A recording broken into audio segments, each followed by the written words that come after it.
Bueno, Andrea, como siempre, muchas gracias por ayudarnos con este nuevo sistema.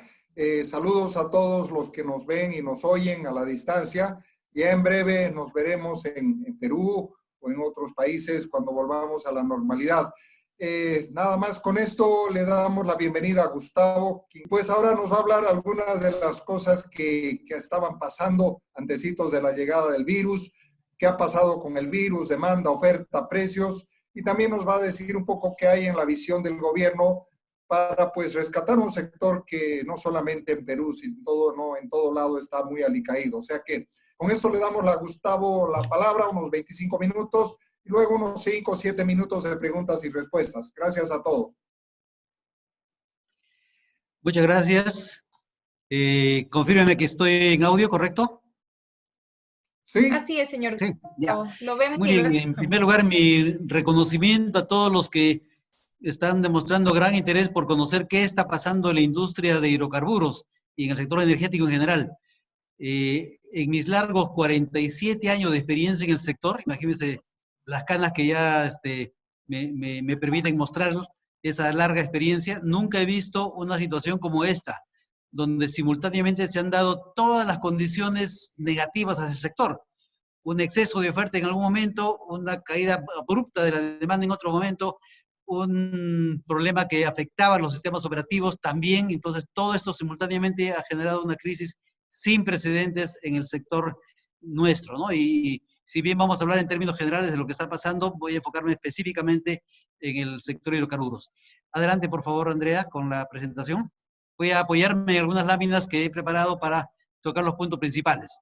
Como antecedente, les puedo mencionar que la última estadística en el Perú con respecto a esta pandemia nos muestra que a la fecha hay más de 68,000 personas que han sido infectadas y 1,961 fallecidos, o sea, casi 2,000 muertos. Esta es una cifra realmente muy penosa y explica por qué el gobierno peruano ha sido tan drástico en imponer una cuarentena y un toque de queda muy exigente desde hace ya prácticamente 2 meses y todavía vamos a seguir así hasta el 24 de mayo.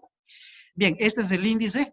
Vamos a hablar de cómo está la industria, cómo estaba la industria antes de la crisis, qué está pasando hoy día en el upstream de petróleo y gas, en la refinación, en la distribución y comercialización de combustibles, qué ha pasado con los proyectos que estaban en plena ejecución o aquellos que estaban en vísperas de iniciarse, la problemática de los precios, que es un tema que genera mucho debate en los medios de prensa, los cambios en el marco legal y regulatorio que están algunos ya implementados y otros en camino, y los principales retos del momento. ¿Cambio?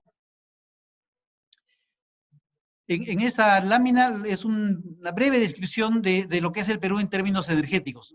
Tenemos una población del orden de 33 millones de habitantes, 7,5 millones de hogares, un PBI de 215,000 millones de dólares.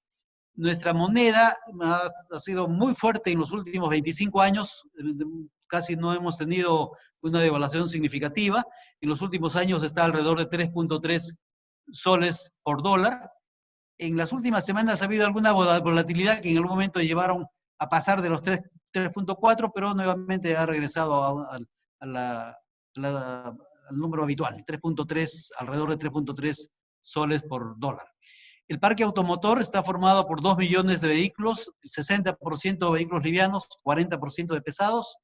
Y en gas natural, el Perú vende 1.300 millones de pies cúbicos, una parte en el mercado interno y otra parte en la exportación. Tenemos la primera planta de exportación de América Latina.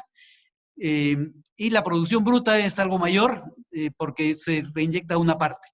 En combustibles líquidos, 270,000 barriles por día es la demanda y la producción local de las refinerías fue del 70% hasta hace pocos meses, pero como la refinería Talara paró, ahora es del orden de 40%. La demanda está ahí. No voy a detenerme mucho en las cifras porque esta información en detalle se va a compartir, así que ahí hay una estructura de cómo es la demanda. El principal producto del mercado peruano es diésel, le sigue GLP, luego gasolinas, turbo y finalmente los otros productos. Y en electricidad, la demanda total del país es 50 teravatios hora, más del 50% es de naturaleza renovable, principalmente hidro, porque el país tiene muchas caídas de agua, y una pequeña proporción de no convencionales que son eólicas y solares. Y como energía térmica tenemos 40%, que es básicamente gas natural. 5 refinerías, 2 grandes y el resto muy chiquitas, 29 plantas de abastecimiento en todo el territorio y 11 plantas en aeropuerto. ¿Cambio? Una breve mirada al sector eléctrico. La demanda del sector eléctrico ha caído 33% por efecto de la cuarentena y de la paralización de una serie de actividades. Para este año se había proyectado crecer 6% y en lugar de crecer, a la fecha está ya acumulando una caída de 3,8%. En estos meses, los primeros meses del año, siempre hay alta disponibilidad de agua en las hidroeléctricas y por eso la generación es básicamente hidro con poca participación del gas natural. El principal problema, porque en algunos casos se mencionó que los servicios públicos iban a ser fraccionados o postergados, y mucha gente y muchas empresas se han acogido a ese tema, y al final lo que está resultando es que las empresas distribuidoras solamente están cobrando el 15% de la energía que distribuyen al mercado. Entonces ahí hay un problema serio de la rotura de la cadena de pagos.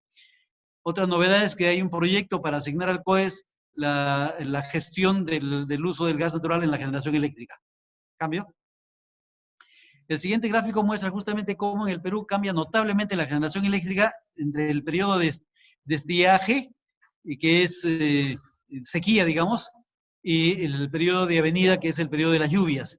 En diciembre del año pasado, ahí se ve en el gráfico una participación importante de la generación térmica con gas natural y menos generación hidráulica, y en lo que va de este año, el 9 de mayo, por ejemplo, prácticamente la generación en el país es totalmente hidráulica, con una pequeña participación de las renovables que está abajo, tanto la eólica como la solar, y mínima participación del gas natural en esta época donde hay abundante agua, ¿no? Esta situación, con la caída de la demanda, ha provocado un problema en los precios del mercado eléctrico. A nivel mayorista ha bajado de 15 a 7 dólares por megavatio hora, ¿no? ¿Cambio? Y veamos ahora sí, vamos a meternos en el sector de hidrocarburos. La producción, veamos cómo estábamos antes. La producción de petróleo el año pasado estaba en 52.900 barriles por día y en febrero ya estaba en 61.000. Esto fue fruto de un esfuerzo grande de las empresas apoyadas por Perupetro, básicamente. La producción de líquidos de gas natural subió de 86 a 90. La producción neta de gas natural se mantuvo alrededor de 1.300 millones de pies cúbicos por día. La demanda de combustibles líquidos subía. El año pasado el promedio fue 268.000 barriles por día y en febrero estaba en 271.000 barriles por día. Y la demanda de gas natural alrededor de 1.200 millones de pies cúbicos por día. ¿Cambio? En este cuadro, en la parte izquierda, están las cifras que acabo de mencionar, cómo estábamos en febrero. Y hoy, ¿cómo estamos en mayo? La producción de petróleo se ha caído a la mitad. De 61.000 estamos en 31.000. Y ya voy a explicar en detalle qué está pasando ahí. La producción de líquido de gas natural ha caído 18%. La producción de gas natural ha caído 37%. La demanda de combustibles líquidos ha caído 74%. De 271.000 barriles por día a solamente 70.000. La demanda de gas natural de casi 1.200 a 750, digamos, redondeando, y básicamente por la caída del mercado interno, ¿no? ¿Cambio? Entonces, ahí hay una fuerte caída del mercado de combustibles, y aquí está el detalle. ¿Por qué esa caída? El turbo de aviación, el combustible de aviación, ha caído 80%. ¿Cuál es la razón? Que el país ha cerrado sus fronteras aéreas, no hay en este momento ningún vuelo de aviación comercial, y muy pocos vuelos que son los vuelos cívicos de medicinas o médicos y algunos vuelos humanitarios para traer y llevar personas que se han quedado fuera de su país. Pero la caída es muy fuerte, como lo digo, 80% menos de ventas de turbo, 70% menos de ventas de gasolina, 60% menos de ventas de diésel, y con una menor caída del GLP, porque la gente está en su casa, y en su casa pues se prepara más comida de lo habitual, o baños, etcétera, el uso del GLP doméstico, que aún así hay una caída porque es el efecto de la caída industrial. El GLP también se usa en la industria y también se usa como GLP vehicular, ¿no? Y la demanda de gas natural tiene una caída de 36%, principalmente por la caída en el mercado interno, industrial y eléctrico, como ya lo expliqué. ¿Cambio? Ahora sí, ¿qué está pasando en el upstream de petróleo y gas? En primer lugar, una parada o reducción fuerte de la producción de lotes petroleros y gasíferos en áreas remotas, en la selva norte y en la selva sur, ¿no? Ahí está el principal problema, ya lo vamos a explicar. Segundo punto, caída del precio afecta a la sostenibilidad de la producción de petróleo en áreas remotas y con crudos pesados. Y eso pasa en la selva norte. Tenemos crudos pesados y con costos logísticos elevados, justamente porque están en áreas remotas.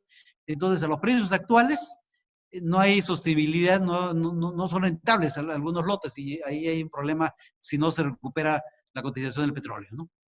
En tercer punto, la parada del oleoducto no peruano, que tiene que ver con los problemas propios de la pandemia, la necesidad de recambiar el personal operativo, los perfiles del personal operativo que implican las restricciones por edad y por determinadas condiciones de salud, ¿no?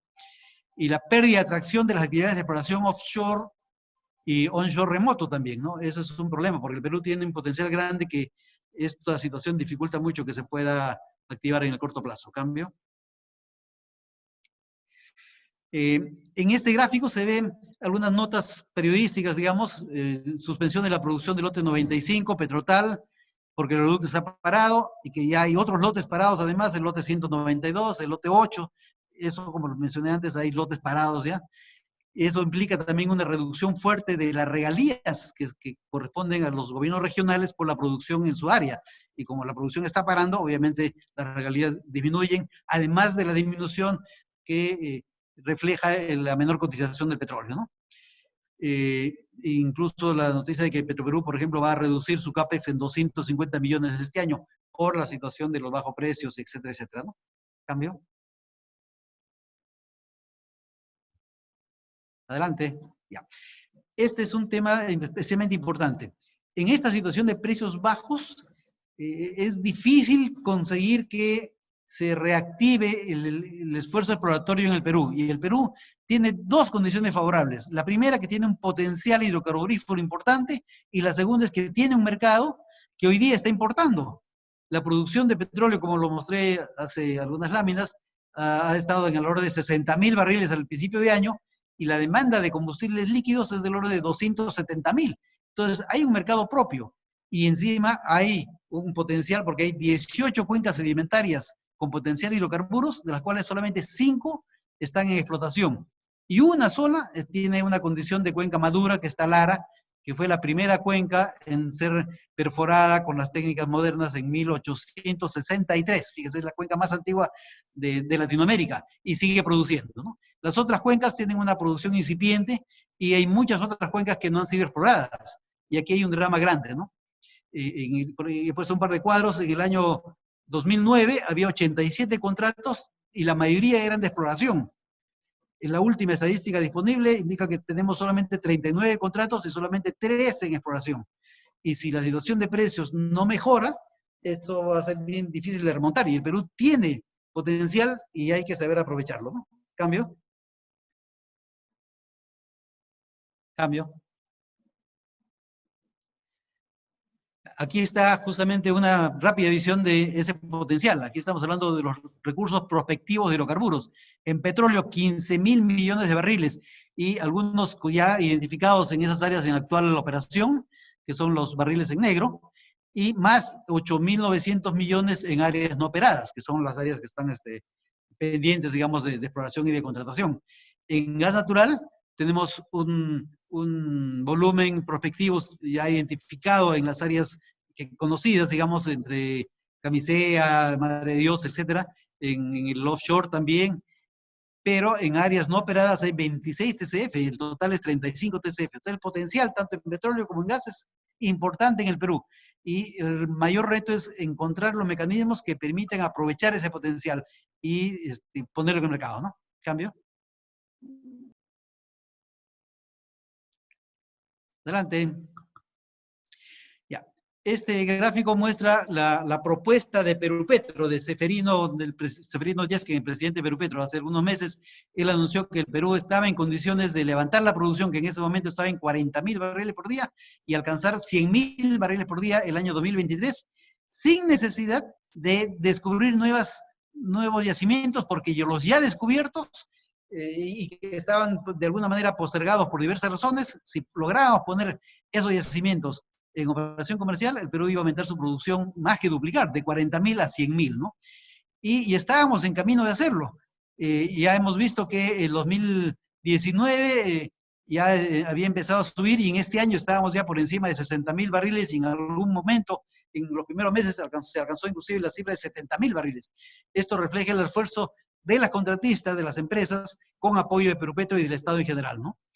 Y hoy día esa situación se está poniendo en riesgo porque parte de ese incremento está siendo revertido por la parada de lotes, y aquí es importantísimo la producción de los lotes de la selva, el lote 67, 64, 95, 192 y 8, ¿no? Son especialmente importantes y hay que ver de qué manera conseguimos que esta producción consiga llegar al mercado, ¿no? Y el otro tema es que el precio bajo afecta especialmente a la producción de crudo pesado en áreas remotas, como es el caso del lote 67, un crudo pesado con una logística cara y actualmente un precio bajísimo. Entonces, ¿cuáles son las propuestas a corto plazo? Garantizar la liquidez a las empresas petroleras. Y aquí hay que evitar el quiebre de la cadena de pago, ¿no? Compromisos de inversión y perforación diferidos, por ejemplo, porque por contrato ellos tienen determinados compromisos con plazos perentorios de cumplimiento, tanto de inversión como de pozos perforados, etcétera. En esta situación hay que, de alguna manera, buscar que estos compromisos se difieran, es un esfuerzo que está haciendo Perupetro. La revisión del pago de regalías, que hay una primera propuesta que ya se hizo para diferir el pago de regalías para pasar este bache, pero debía hacerse una revisión mayor. Por ejemplo, una propuesta es que las regalías sean reajustadas con una mayor variación respecto a los precios. Y si el precio es tan bajo como el actual, las regalías deben bajar de manera tal que se permite la sostenibilidad de la industria. Y si los precios se recuperan y después son muy altos, el Estado debería en ese momento poder recuperar lo que no cobró antes, ¿no? Otra propuesta que también se ha puesto sobre la mesa es que se implemente algo parecido a lo que se está haciendo en Argentina, que es el barril criollo, con un precio de referencia que permite la sostenibilidad del upstream. ¿Cambio?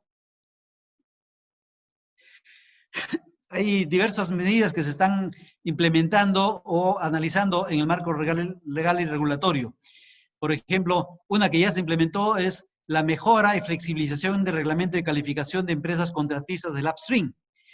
La revisión de las regalías, que ya lo mencioné, que ya una parte avanzada con la diferir y una profunda más, una revisión completa de las regalías. El punto 3, la mejora en la fiscalización de la cadena de distribución y comercialización de GLP, es un tema que se originó por un desastre, una deflagración de hace algunos meses. Ya se emitieron una serie de normas que están mejorando muchísimo la seguridad en el manejo del GLP.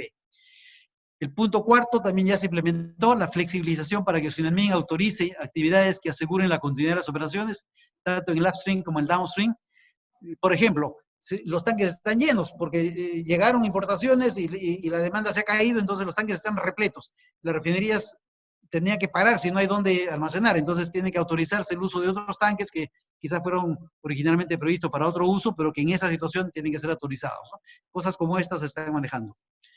El punto 5, ajustes en el Fondo de Estabilización de Precios, lo voy a explicar más adelante, ha sido un paso bien importante que ha tenido un reflejo en el mercado de reducción de precios significativa. El 6, protocolos para la normalización de actividades. También, si bien el tema nuestro, el tema de hidrocarburos, producción de petróleo, refinación y comercialización, está entre las actividades esenciales que no se han paralizado, pero hay una serie de otras actividades que han implicado restricciones de diverso tipo, ¿no? Y en algún momento también los temas vinculados a la renovación del personal que está en el campo y que tiene que ser reemplazado después del periodo en que cumplieron sus días de campo y pasan a ser reemplazados por el turno que sigue. Esa situación ha implicado una serie de restricciones y se están implementando una serie de protocolos muy exigentes para garantizar al mismo tiempo la continuidad de las operaciones, pero la salud del personal y en general de las personas que trabajan en el sector. Y otro tema también que ya está con una norma prepublicada es para que el COES administre el manejo de gas en generación eléctrica, que eso ha tenido muchos problemas en los meses previos. ¿Cambio? ¿Qué está pasando en la refinación, distribución y comercialización de combustibles? Hoy las refinerías o están paradas, o están a mínima carga, o con producción intermitente. Por lo que he mencionado, de pronto la demanda se cayó, como hemos visto en los gráficos previos, de manera brusca y tremenda, ¿no? Más de 70% de reducción de la demanda de combustibles, y los tanques llenos, y los buques de importación llegando, y no hay dónde guardar. Entonces, en algunos casos las refinerías han tenido que parar, o están a mínima carga, y además el punto 2, almacenamiento lleno. Entonces, ¿qué implica eso? Lo que está en el punto 3, reprogramación de importaciones de crudo y combustibles, cuando se puede reprogramar, porque esas operaciones se contratan con 2 y 3 meses de anticipación. Y en algunos casos ya los buques estaban en viaje, así que llegan los buques, no hay dónde recibir los productos, y tiene que pagarse lo que se llama demurrage, que son pagos de demoras, que son cifras muy altas, por encima de $25,000 diarios, y dependiendo del tamaño del buque pueden llegar a superar inclusive los $40,000 diarios, y esto es extremadamente caro, ¿no? Y en algunos casos se ha tenido que contratar buques para que sirvan como almacenamiento flotante hasta que se pueda desocupar los tanques de tierra.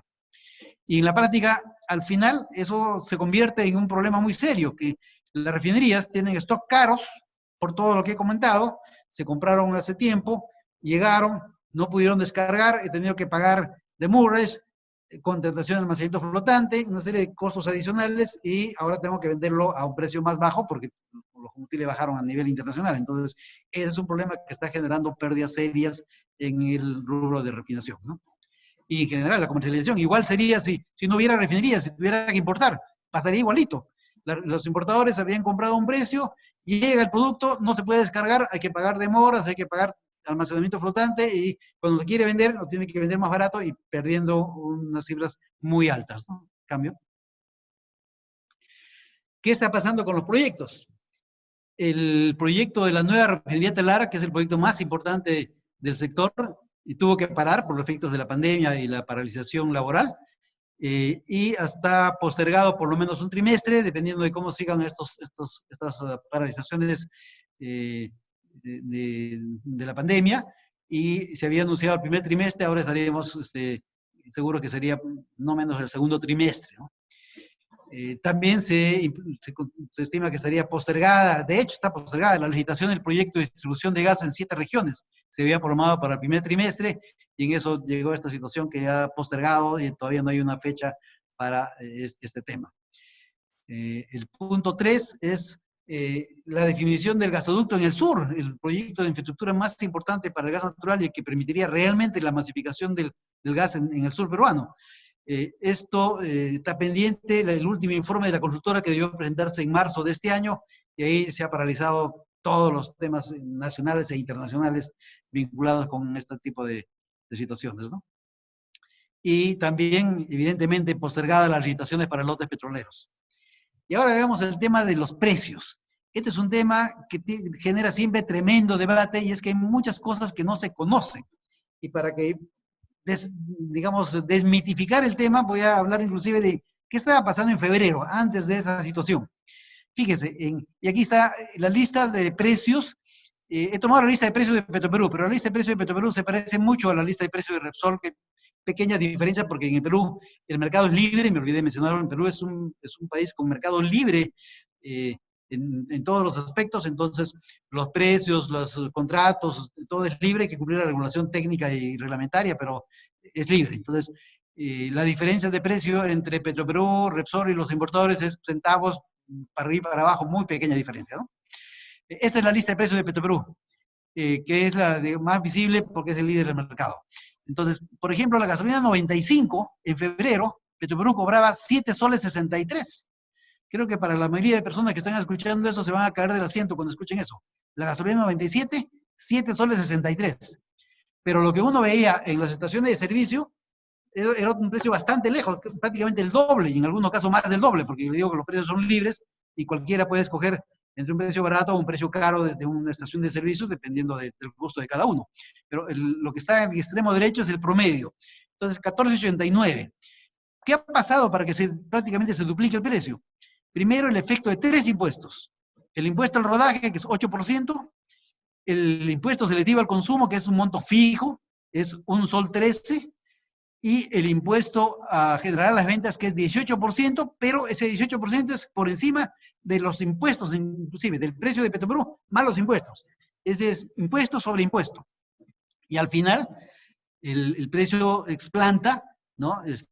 Sube a 11.06, o sea, el 7.63 se convirtió ya en 11.06, a lo cual se le agrega el margen comercial y el costo de la cadena de comercialización, que incluye, por ejemplo, el flete que tiene que pagar el dueño de la estación de servicios para llevar el producto desde la planta de ventas hasta su estación, y todos los costos de la estación, ¿no? Que son costos fijos, costos del personal que atiende, la energía eléctrica, las bombas, etcétera, etcétera.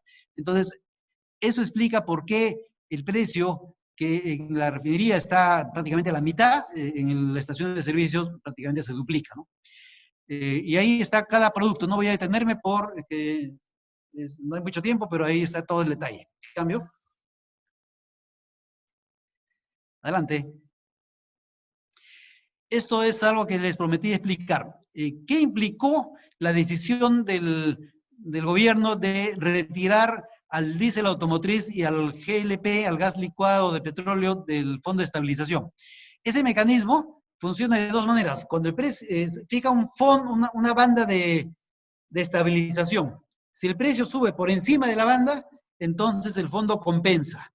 Pero si el precio baja, el fondo, en lugar de compensar, cobra para poder recuperar lo que ha compensado antes, y para poder manejar dentro de esa banda estabilizada los precios.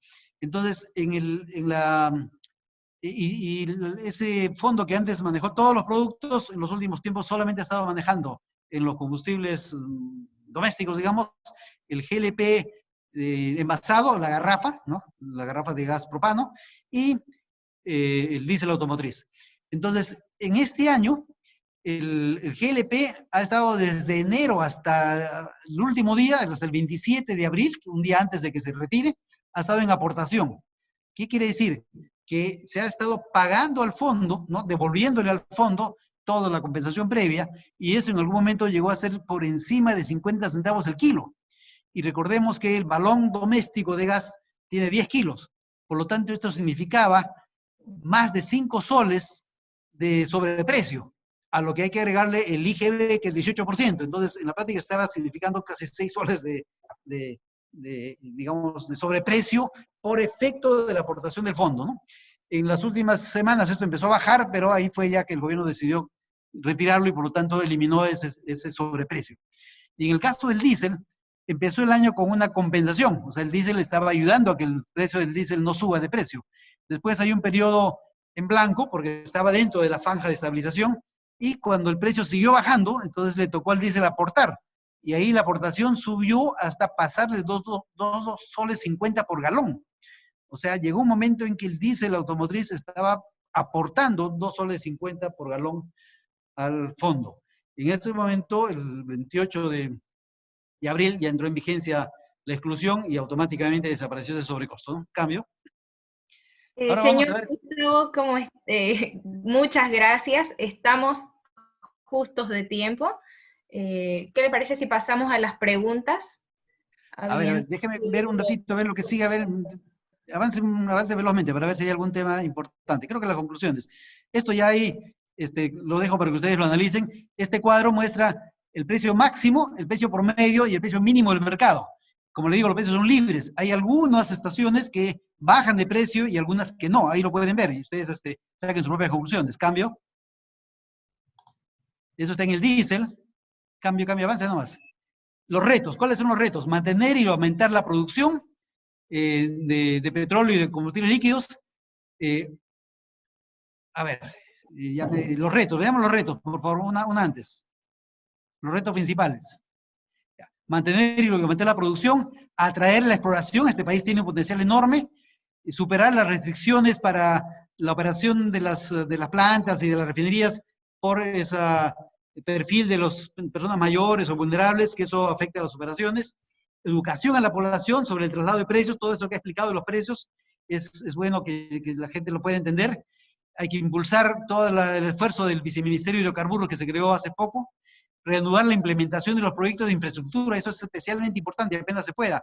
El gasoducto va a permitir la masificación del gas en todo el sur del Perú, y la refinería de Talara también tiene un importante efecto en la industria. Y evitar la ruptura de la cadena de pagos, esos son los retos. Cambio. Y las principales conclusiones, avance 1, siendo el Perú un país importador neto de crudo y combustibles, la reducción de precios es un aspecto positivo para la balanza comercial del país y favorecerá la reactivación económica. Pero en contraste, disminuyen fuertemente la competitividad en la actividad exploratoria, especialmente en las áreas remotas de la selva y en el offshore. Se estima una recuperación progresiva en la demanda en los próximos meses. En algunos sectores va a demorar más, como es el caso del turbo de aviación. En otros, como es gasolina y diésel, la recuperación será más rápida. Y la fuerte reducción de precios especialmente está vinculada con la salida de esos dos productos del Fondo de Estabilización y el resto de productos, y esos inclusive ya se van a ajustar siendo precios libres por las variaciones del mercado internacional y el tipo de cambio, que también no debemos olvidar que el tipo de cambio también influye. Eso es todo y ahora sí me quedo en función de las preguntas que se puedan formular. Muchísimas gracias, señor Gustavo. La mayoría de las preguntas que realizaron fueron resueltas por su exposición, así que vamos a ir con una sola. ¿En esta coyuntura conviene al Perú refinar o importar combustibles? A ver, en general conviene refinar.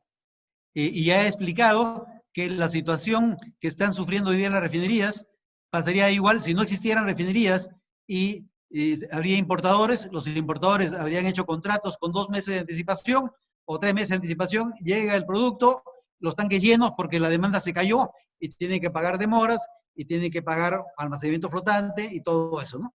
Pero hay una razón de fondo, y es que la refinación es mejor desde el punto de vista económico. Y es lo que explica que todos los países europeos tengan refinerías sin tener petróleo.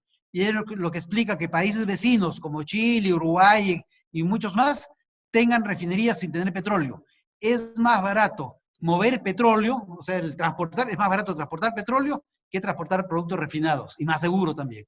Entonces, es una razón económica. Por eso las empresas los países tienen refinerías. Y por eso, por ejemplo, Colombia, en estos días he leído que están anunciando la construcción de una nueva refinería en Colombia, a pesar de la caída de la demanda mundial y todo eso, ¿no? Porque los mercados no usan petróleo. Ustedes como ciudadanos no usan petróleo, lo que usan son gasolina, diésel, GLP o turbo. Y eso es lo que se necesita en los países. No se necesita el petróleo como petróleo, ¿no? ¿Cambio? Adelante. Bueno, yo les agradezco a todos, agradezco la atención. Sí. Sí, vamos a darle la palabra para que cierre a nuestro socio director, el señor Álvaro Ríos. Bueno, Gustavo, no te han dado oportunidad de coso. Te felicito, tienes full house. En este momento veo 99 personas. Probablemente muchas se han quedado afuera. Agradezco principalmente a los amigos del Perú que nos han visto y que han visto esta, yo diría, brillante presentación de corto plazo y de lo que ha pasado con la pandemia. Te felicitamos, Gustavo. Gracias por la presentación y el tiempo que le has dedicado, y espero a todos les haya salido útiles. El lunes estaremos con Enrique Laya, que nos estará acompañando desde Colombia con toda la actividad última y los precios y los volúmenes, caídas de demanda, y esperemos que pues la barrera se va haciendo cada vez más alta para estos Gelatox que hemos diseñado. Yo les agradezco a todos ustedes. Para el miércoles, Álvaro, para el miércoles, día miércoles. Ah, perdón, ¿y quién es el lunes, perdón? Es para el día miércoles, hoy es lunes. Ah, perdón, no sé, perdón, ya no sé si es lunes, jueves o domingo. Disculpen, amigos. Bueno, entonces para el miércoles estará Enrique Laya hablando de Colombia, y luego creo que viene Venezuela y finalmente México, y luego entraremos con Argentina. Gustavo, muchas felicidades y gracias a todos los amigos que he visto que están participando, ¿sí? Buenas noches a todos, y queda un minuto, o sea que Gustavo, te dejamos el último minuto para lo que puedas decir. Muchas gracias a todos. Efectivamente que había una audiencia bastante grande y qué pena que algunos se quedaron fuera, pero a ustedes muchas gracias por su interés y que nos acompañen en este tremendo esfuerzo para convertir al Perú en un país autosuficiente y además exportador, porque tenemos potencial para generar muchísima más producción de petróleo y gas, y debemos aprovechar esos recursos en generar una palanca de desarrollo para el Perú y lograr el bienestar para los ciudadanos. Creo que ese es el reto para todos, en forma segura, obviamente, protegiendo el medio ambiente, protegiendo a las comunidades vecinas que hubieran y dando los beneficios que corresponden a la sociedad. Yo creo que esos son los principales retos. Muchas gracias a todos. Gracias con todos. Gracias, señor Gustavo. Muchas gracias.